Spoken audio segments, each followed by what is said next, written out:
नमस्कार बच्चों, मैं मधु वाजपेयी, प्रधान अध्यापिका प्राथमिक विद्यालय परसादी खेड़ा से आज आपके सामने एक नया पाठ लेकर प्रस्तुत हूँ।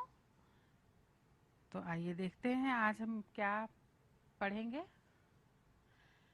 चंदा मामा आ जाना, साथ मुझे कल ले जाना, कल से मेरी छुट्टी है, ना आए तो कुट्टी है। चंदा मामा खाते लड्डू आसमान की थाली में, लेकिन पीते हैं वे आकर पानी मेरी प्याली में। थपकी दे दे कर जब अम्मा मुझे सुलाती रात में, सो जाता चंदा मामा से करता करता बात मैं। ये कविता प्रसिद्ध कवि द्वारिका प्रसाद महेश्वरी जी ने लिखी है। इस कविता में बच्चों, जो छोटा बच्चा है वो किसको बुला रहा है? सही उत्तर है, चंदा मामा को बुला रहा है। बच्चा किससे बातें करते करते सो जाता है? चंदा मामा से बातें करते करते सो जाता है। अच्छा बच्चों, आप लोगों ने कभी चंदा मामा को बात करते सुना है? नहीं ना? नहीं सुना? ठीक है, आइए हम अपनी पाठ्य पुस्तक कलरव से पाठ 12 चांद का कुर्ता नामक कविता पढ़ते हैं और देखते हैं कि चांद उनकी माँ से क्या बात कर रहे हैं। इस प्यारी सी कविता के रचयिता राष्ट्र कवि श्री रामधारी सिंह दिनकर जी हैं। आइए जानते हैं हम दिनकर जी के विषय में थोड़ा सा समझते हैं। राष्ट्र कवि रामधारी सिंह दिनकर जी का जन्म सन 1908 ईस्वी में बिहार राज्य के मुंगेर जिले में हुआ था। दिनकर जी राष्ट्रवादी कवि हैं। इनकी रचनाओं में राष्ट्रवाद एवं राष्ट्र प्रेम की भावना मुख्य रूप से दिखाई देती है। दिनकर जी की प्रमुख रचनाएं हैं कुरुक्षेत्र, परशुराम की प्रतीक्षा, रेणुका, हुंकार और रसवंती आदि। दिनकर जी का निधन सन 1974 ईस्वी में हो गया।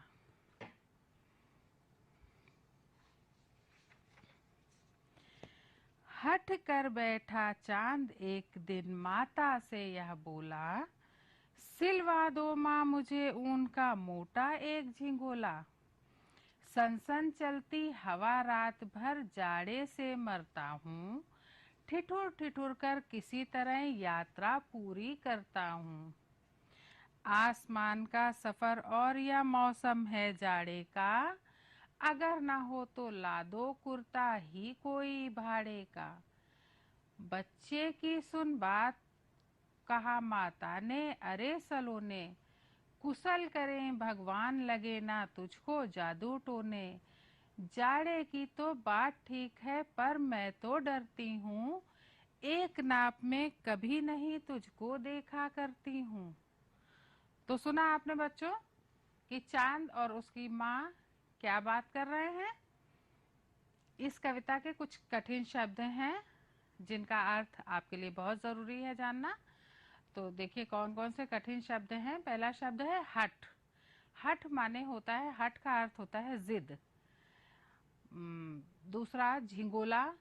झिंगोला माने कुर्ता।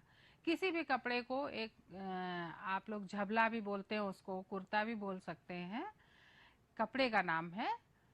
जाड़ा, जाड़ा माने सर्दी। ठिठुरना माने सर्दी से कांपना। जब बहुत ठंड होती है तो एकदम कांपते हैं हम लोग, उसको ठिठुरना कहते हैं। यात्रा, यात्रा माने सफर। भाड़े का मतलब किराए का। सलोने, सलोने माने सुंदर। कुशल करें, कुशल करें माने रक्षा करें। चांद प्रतिदिन आकाश का सफर तय करता है और उसके पास कोई ऊनी वस्त्र नहीं है। वह सर्दियों की रात आसमान की ठंडक और तेज हवा से बचने के लिए अपनी माँ से ऊनी कुर्ता सिलवा देने की जिद कर रहा है, जिसको पहनकर वह आसमान का सफर तय कर सके और जाड़े से भी बच सके। देखिए चांद किस तरह से अपनी माँ से कहता है, हट कर बैठा चांद एक दिन, माता से यह बोला, सिलवा दो माँ मुझे ऊन का मोटा एक झिंगोला। इसका अर्थ समझते हैं बच्चों? चांद क्या कहता है, अपनी माँ से जिद करने लगता है और अपनी माता से कहने लगा कि माँ मुझे एक ऊन का बना हुआ मोटा वस्त्र सिलवा दीजिए। अब किस लिए सिलवा दीजिए, क्या कारण बता रहा है? चांद कह रहा है, सन सन चलती हवा रात भर जाड़े से मरता हूँ, ठिठुर ठिठुर कर किसी तरह यात्रा पूरी करता हूँ। माँ, रात भर बहुत तेज हवा चलती है और मैं जाड़े से परेशान हो जाता हूँ। मैं रात भर सर्दी से कांपते हुए अपना सफर पूरा करता हूँ। आसमान का सफर और यह मौसम है जाड़े का, अगर ना हो तो ला दो कुर्ता ही कोई भाड़े का। चांद कहता है, माँ एक तो आसमान में सफर करना पड़ता है मुझे, और ऊपर से ये जाड़े का मौसम, और जाड़े का मौसम और भी परेशानी का कारण बन गया है। अगर आप सिलवा नहीं सकती हैं मेरे लिए तो मुझे कोई किराए पर ही कुर्ता ला दीजिए, जिसको पहनकर मैं अपनी रात काट सकूं और अपना सफर पूरा कर सकूं। अब जब चांद ऐसी बात कहता है माँ से, तो माँ क्या उत्तर देती हैं? चांद की बात सुन के माँ क्या कहती हैं? बच्चे की सुन बात कहा माता ने, अरे सलोने, कुशल करें भगवान लगे ना तुझको जादू टोने। अब चांद की बात जब माँ सुनती हैं तो क्या कहती हैं कि अरे मेरे प्यारे बच्चे, ईश्वर आपकी रक्षा करे, आपको किसी की नजर ना लगे या किसी तरह का जादू टोना ना लगे। जाड़े की तो बात ठीक है, पर मैं तो डरती हूँ, एक नाप में कभी नहीं तुझको देखा करती हूँ। तो माँ कहती है कि बेटा, जाड़े की बात तो तुम सही कह रहे हो, जाड़ा तो है और आसमान के सफर में आपको जाड़ा भी लगता होगा, लेकिन मेरा डर तो दूसरा ही है। मैंने तो कभी आपको एक नाप में देखा ही नहीं, फिर मैं कैसे कुर्ता सिलवा दूं आपके लिए।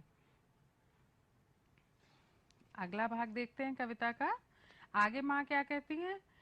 कभी एक अंगुल भर चौड़ा, कभी 1 फुट मोटा, बड़ा किसी दिन हो जाता है और किसी दिन छोटा, घटता बढ़ता रोज किसी दिन ऐसा भी करता है, नहीं किसी की आंखों को तू दिखलाई पड़ता है। अब तू ही तो बता, नाप तेरी किस रोज दिलाऊं, सीधे एक झिंगोला जो हर रोज बदन में आए। तो माँ क्या कहती हैं बच्चे से? ये देखिए, इसके कठिन शब्द देख लीजिए। अंगुल, अंगुल माने एक उंगली के बराबर, उंगली का एक ये जो पोर होता है आपका, इसको अंगुल बोलते हैं, या एक उंगली के बराबर मोटाई, इस हिस्से को अंगुल बोलते हैं। बदन कहते हैं शरीर को, बदन माने शरीर। अब इसका भावार्थ देखते हैं, माँ क्या कह रही हैं बच्चे से।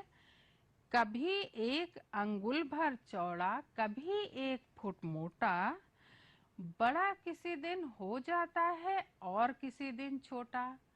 अब माँ की परेशानी तो दूसरी है। माँ कहती हैं, बेटा कौन सा ऐसा कुर्ता सिलवाऊं जो तुम्हें आ जाए, आप कभी तो बस 1 अंगुल भर चौड़े दिखाई देते हो, यानी बहुत पतले से, और कभी 1 फुट मोटे हो जाते हो, किसी दिन बड़े दिखाई देते हो और किसी दिन एकदम से छोटे हो जाते हो, घटता बढ़ता रोज किसी दिन ऐसा भी करता है, नहीं किसी की आंखों को तू दिखलाई पड़ता है। अब आप प्रतिदिन तो घटते बढ़ते रहते हो, अपना आकार कभी घटा लेते हो कभी बढ़ा देते हो, किसी भी दिन आप एक समान नहीं रहते हो, और घटते बढ़ते हुए किसी किसी दिन तो ऐसा भी होता है कि आप बिल्कुल किसी को दिखाई ही नहीं पड़ते हो। अब तू ही तो बता, नाप तेरी किस रोज लिवाएं, सीधे एक झिंगोला जो हर रोज बदन में आए। माँ कहती है, अब इतनी परेशानियां हैं तेरे साथ, तू कभी भी एक नाप में नहीं दिखता है, कभी छोटा कभी बड़ा, कभी पतला कभी मोटा, तो अब आप ही बताओ कि मैं किस दिन आपके कुर्ते की नाप दिलवा दूं जो आप सिलवा कर प्रतिदिन पहन सको। अच्छी लगी कविता बच्चों? और अर्थ समझ में आया आपको? अब देखिए इसके अभ्यास के कुछ प्रश्न हैं जो हम करते हैं। पहला प्रश्न है, चांद ने माँ से क्या कहा? क्या कह रहा था चांद? चांद ने माँ से एक ऊनी कुर्ता सिलवा देने के लिए कहा। हाँ बच्चों, ये प्रश्न उत्तर आप अपनी अभ्यास पुस्तिका में भी लिखते जाएंगे।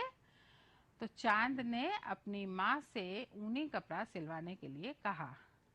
प्रश्न 2 पे आइए। चांद ने झिंगोला सिलवाने की बात माँ से क्यों कही? उत्तर है क्योंकि सर्दी का मौसम, ठंडी हवा और आसमान के सफर में चांद जाड़े के कारण कांपता रहता था, इसलिए उसने माँ से झिंगोला सिलवाने की बात कही। प्रश्न 3 है बच्चों, चांद कब बड़ा दिखाई देता है? बच्चों प्रतिदिन आप अगर आसमान में देखो, आप जब भी रात में आसमान की तरफ देखते होंगे, आपको कभी भी चांद का आकार एक जैसा नहीं दिखाई देता है ना? सही बात, एक जैसा कभी नहीं रहता है। तो वो कौन सा दिन होता है जिस दिन चांद सबसे बड़ा, गोल और सुंदर दिखाई देता है? वो तिथि होती है बच्चों, इसका उत्तर है पूर्णमासी की तिथि को। जिस दिन चंद्रमास का महीना पूरा होता है, पूर्णमासी की तिथि होती है, उस दिन चांद सबसे बड़ा दिखाई देता है। और अगला प्रश्न है, चांद कब नहीं दिखाई देता? कौन सा ऐसा दिन होता है जिस दिन चांद नहीं दिखाई देता? उस तिथि को क्या कहते हैं बच्चों? उत्तर है अमावस्या की तिथि को। अमावस्या की तिथि जो होती है उस दिन चांद बिल्कुल दिखाई नहीं देता है। अब आइए नीचे दूसरे प्रश्न पे, अगले प्रश्न पे, नीचे लिखी पंक्तियों को पूरा करिए। का है सनसन चलती, उसके बाद खाली जगह है आपके लिए, रिक्त स्थान है, और फिर है मरता हूँ। इस लाइन को आप पूरा करेंगे। सनसन चलती हवा रात भर जाड़े से मरता हूँ। ठीक है, बीच में आप भरेंगे हवा रात भर जाड़े से, तब ये पंक्ति आपकी पूरी होगी। सनसन चलती हवा रात भर जाड़े से मरता हूँ। खा है बच्चे की सुन, उसके बाद रिक्त स्थान है सलोने, इसको पूरा करेंगे। बच्चे की सुन बात कहा माता ने अरे सलोने, तो इसमें क्या भरेंगे? बच्चे की सुन के बाद जो लाइन है आपकी, कहा सुन, फिर बात कहा माता ने अरे, फिर सलोने। ठीक है, इस तरह से ये एक्सरसाइज करेंगे आप। अब भाषा के अभ्यास पे आइए। इसमें भाषा के कौन कौन से शब्द नए सीखे आपने और उनके विषय में थोड़ी और जानकारी बढ़ाइए अपनी। पहला प्रश्न है, नीचे दिए गए शब्दों के समान अर्थ वाले, यानी जिनको कहते हैं समानार्थी, जो समान अर्थ वाले दो शब्द होते हैं उनको समानार्थी शब्द कहते हैं, शब्दों को मिलाइए। तो आपके सामने दिए हुए हैं, सामने सामने लिखे हुए हैं समानार्थी शब्द। पहला शब्द है आसमान। आसमान आप सब जानते होंगे, आसमान का समानार्थी शब्द है आकाश। हठ, हठ का समानार्थी है जिद। बोलते हैं ना आप, कभी मम्मी बोलती होंगी कि बहुत हठ कर रहे हो और किसी चीज़ की जिद करते हो, तो मम्मी कहती है इतनी हठ अच्छी बात नहीं है। तो हठ और जिद एक ही शब्द है, एक ही शब्द के दो शब्द हैं, मतलब इनका अर्थ एक ही है, हठ और जिद का। अगला शब्द है आपका भाड़ा। भाड़ा का समानार्थी शब्द होता है किराया। आप भाड़ा कहेंगे तो भी वही अर्थ निकलता है और किराया बोलेंगे तो भी वही अर्थ निकलता है। बदन, बदन का समानार्थी शब्द है शरीर, और सफर का समानार्थी शब्द है यात्रा। तो बच्चों ये सब आप अपनी अभ्यास पुस्तिका में अवश्य लिखेंगे। अगला प्रश्न है, नीचे दिए गए शब्दों के विलोम शब्द लिखिए। पहला शब्द है मोटा, मोटा का विलोम पतला। आप लोगों ने विलोम शब्द पहले भी पढ़े हैं बच्चों, कई पाठों में आप विलोम शब्द पढ़ चुके हैं और विलोम का अर्थ आपको पता होगा उल्टा। तो मोटा का पतला, जाड़ा का विलोम गर्मी, चौड़ा का संकरा, मोटा का पतला, बड़ा का विलोम छोटा और घटता का विलोम बढ़ता। ठीक है, अब आइए देखते हैं इस कविता में और क्या है जो हमने सीखा इस कविता के माध्यम से। बच्चों आपके सामने ये एक चित्र है, ये चित्र पूरे चंद्रमास का है और इस चित्र में चंद्रमा की जो स्थिति दर्शाई गई है आपको, उसको चंद्रमा की कलाएं भी कहते हैं।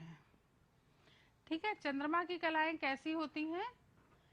देखिए, ये है आपका पूर्णिमा का चांद, जिस दिन पूरा चंद्रमा दिखाई देता है। देखिए पूरा चंद्रमा आपको दिखाई दे रहा है। और पूर्णिमा हिंदी महीने या चंद्र मास का आखिरी दिन होता है, उस दिन पूरा महीना पूरा हो जाता है। और चंद्र मास की शुरुआत पूर्णिमा के अगले दिन से होती है, अगले चंद्र मास की। उसको कहते हैं प्रतिपदा, या घरों में हमारे उसको परेवा भी बोलते हैं, परेवा या परिवा, लेकिन सही शब्द होता है प्रतिपदा। और देखिए उस दिन से चांद थोड़ा सा काला दिखने लगता है, थोड़ा हिस्सा उसका काला होता है, फिर ये काला हिस्सा बढ़ते बढ़ते इस तरह से प्रतिदिन थोड़ा बढ़ता है। देखिए आपको दिखाई दे रहा होगा चित्र में। और ये अमावस्या के दिन पूरा काला हो जाता है, अर्थात हमें बिल्कुल नहीं दिखाई देता है। अभी हमने पढ़ाते हुए भी आपको प्रश्नोत्तर में भी बताया किस दिन चांद नहीं दिखाई देता है, अमावस्या के दिन चांद बिल्कुल नहीं दिखाई देता है। ठीक है, ये अमावस्या यानी आधा माह पूरा हो गया, प्रतिपदा से अमावस्या तक आपका आधा चंद्रमास पूरा होता है। और फिर इस पक्ष को कृष्ण पक्ष कहते हैं। महीने का ये जो पक्ष है जिसमें चांद घटता जाता है धीरे धीरे, इस पक्ष को कृष्ण पक्ष कहते हैं। और उसके बाद धीरे धीरे चांद बढ़ना शुरू हो जाता है और बढ़ते बढ़ते बढ़ते बढ़ते पूर्णिमा के दिन, जिस दिन पूरा मास पूरा होता है, उस दिन चांद पूरा दिखाई देता है। इस तरह से आप देखेंगे कि आधे महीने में इधर आधे महीने में इधर चंद्रमा की स्थितियां एक जैसी होती हैं। ठीक है, जैसे यहाँ पूर्णिमा के बाद पहले दिन इधर से आधा कटा हुआ चांद है और इधर पूर्णिमा के एक दिन पहले चतुर्दशी को इधर से कटा हुआ है।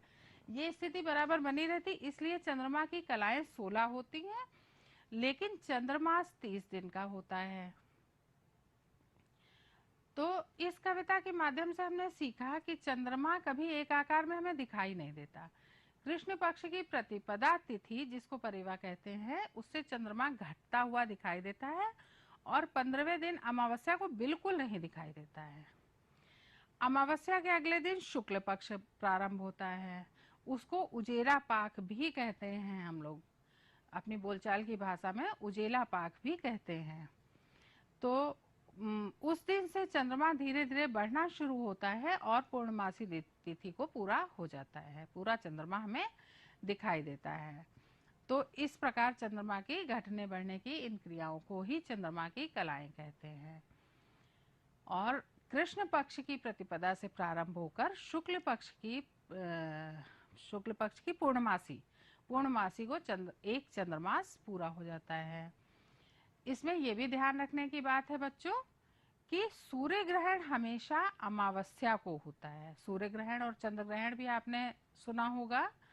जब मम्मी कहती हैं सूर्य ग्रहण पड़ रहा है, घर से बाहर नहीं निकलना है, बहुत सी अपने यहाँ मान्यताएं हैं और कुछ वैज्ञानिक कारण भी हैं जिनकी वजह से हम सूर्य ग्रहण और चंद्र ग्रहण के समय बाहर नहीं निकलते हैं। तो सूर्य ग्रहण हमेशा अमावस्या की तिथि पे पड़ता है और चंद्र ग्रहण हमेशा पूर्णमासी की तिथि को होता है। अब क्योंकि चंद्रमा का अपना प्रकाश नहीं होता है, इसलिए चंद्रमा हमेशा सूर्य के प्रकाश से चमकता है। ठीक है, और चंद्रमा पृथ्वी का उपग्रह है। पृथ्वी के चारों ओर चक्कर लगाता है और अपनी दूरी पर भी चंद्रमा चक्कर लगाता है। और इन्हीं स्थितियों की वजह से चंद्रमा के जिस हिस्से पर सूर्य का प्रकाश पड़ता है उतना भाग हमें चमकता हुआ दिखाई देता है, और शेष भाग अंधेरा होने के कारण हमें दिखाई नहीं देता, और इसको हम चंद्रमा की कलाएं कहते हैं।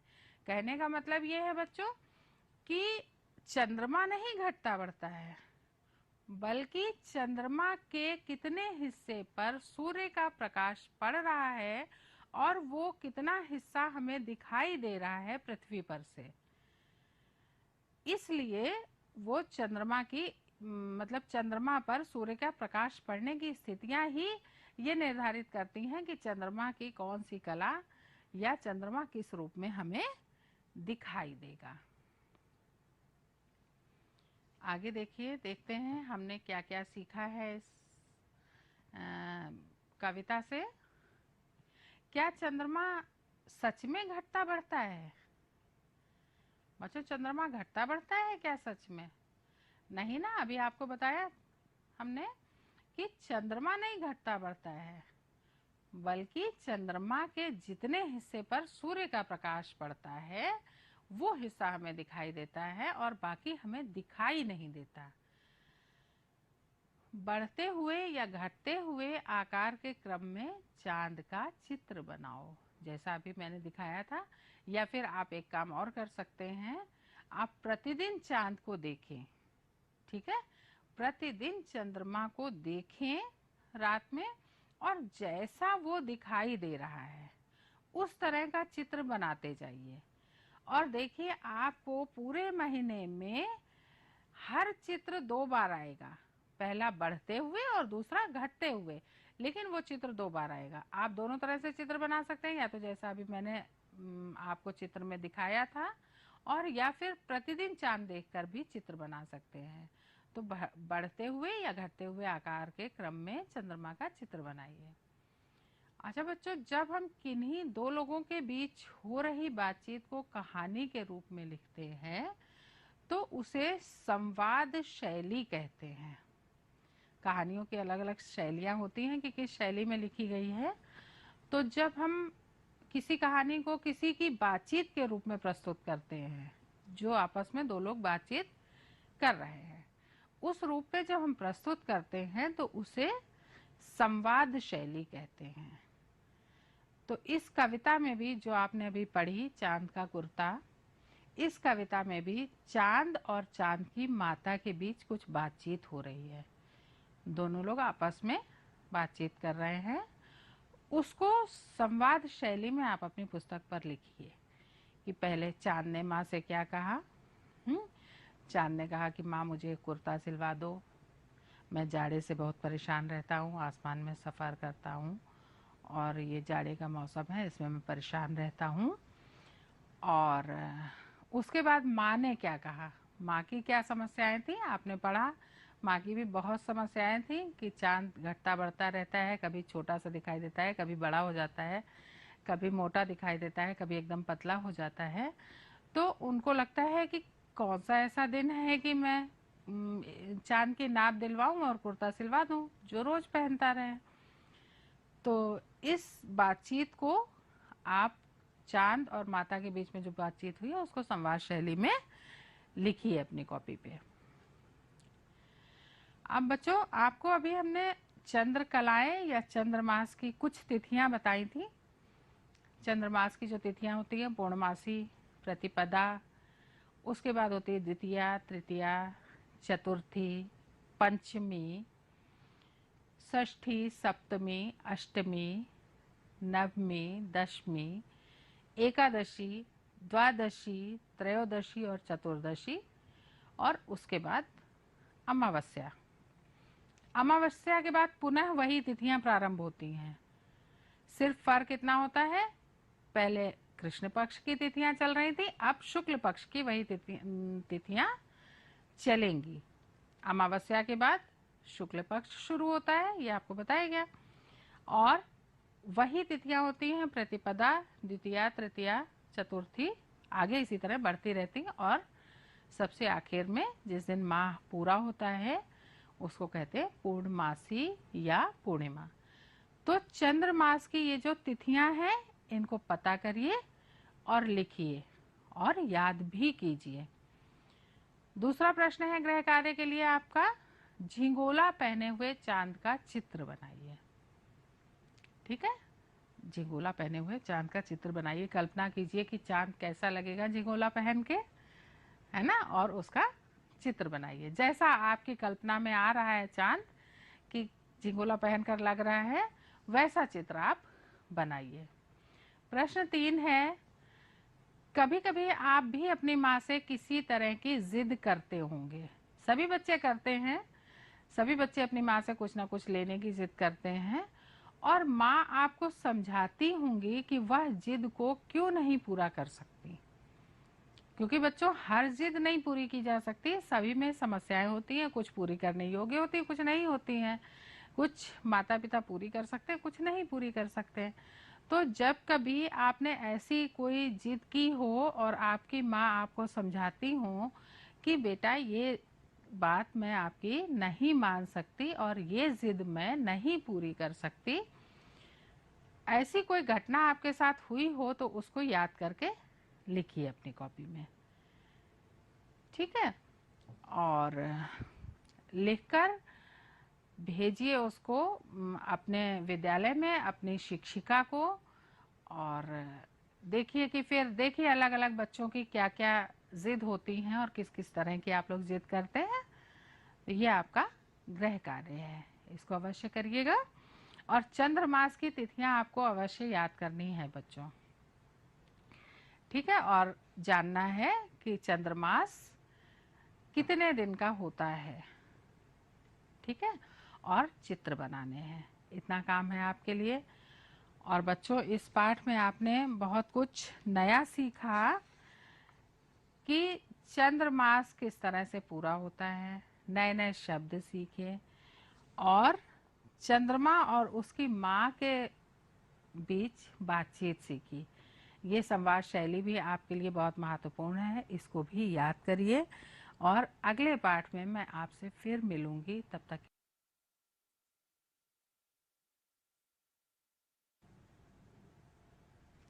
नमस्कार प्यारे बच्चों, कैसे हैं आप सब। मैं ठीक हूँ और उम्मीद करती हूँ कि आप सब भी बहुत अच्छे होंगे। तो आज आप पढ़ने के लिए तैयार हैं? बिल्कुल, आप सभी पढ़ने के लिए तैयार हैं।